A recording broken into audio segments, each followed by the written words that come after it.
class, we're going to be going over nutrition, just covering the basics in terms of what you should be getting in your daily diet.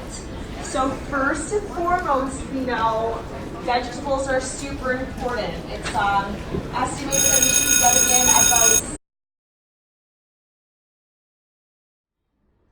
All right, next up on our lesson is the importance of dairy. So some typical sources where you can get dairy into your diet would be milk, cheese, yogurt.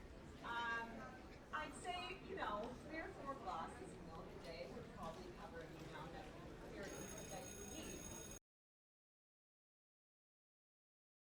All right, class, and today we're going to be going over nutrition. I just need a second here to clip on my microphone. All right, perfect. So first we're going to be talking about the importance of meat or getting protein into your diet. So this is really important because protein is really what gives you the attention and energy you need throughout your day.